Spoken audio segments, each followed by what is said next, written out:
माझं नाव पूजा वडुलंबे. हे माझं छोटंसं गाव बोदड आहे. ते सुवर्णनगरीपेक्षा कमीच नाही. सुवर्णनगरी म्हणजे इथे सर्व काही सौर ऊर्जेवर चालतात. सौर ऊर्जा म्हणजे सूर्यापासून मिळणारी ऊर्जा.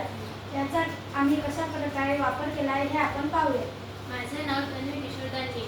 हे माझं छोटंसं गाव सुवर्णनगरी आहे. येथे सगळं सौर ऊर्जेवरच चालतात. येथे रस्त्यावरचे दिवे सुद्धा सौर ऊर्जेवरच चालतात. येथे घरोघरी सौर ऊर्जेचा वापर केला जातो. येथे गोबर गॅसचा प्लांट सुद्धा आहे. त्यामधून घरोघरी त्याचा गॅस पुरवठा होतो आणि स्वयंपाक घरात त्याचा वापर केला जातो. माझे नाव भाविका संतोष तायडे. सौर ऊर्जा मिळवण्यासाठी सोलर पॅनलचा वापर केला आहे. रोडावरची दिवे, कुकर, पंप, पाणी व हीटर. माझे नाव समीक्षा संतोष तायडे. सौर ऊर्जा म्हणजे भविष्यातील सर्वात सुरक्षित व अक्षय ऊर्जा आहे.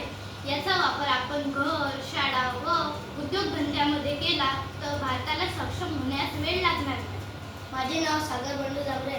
हे माझं छोटंसं सुवर्णनगरी गाव आहे. याच्यात घरोघरी सोलर पॅनल लावलेले आहे. इथं गोबर गॅसचं प्लांट आहे. त्याच्यातून घरोघरी गॅस पुरवठा होतो. रस्त्यावर सोलरचे दिवे लावले आहेत.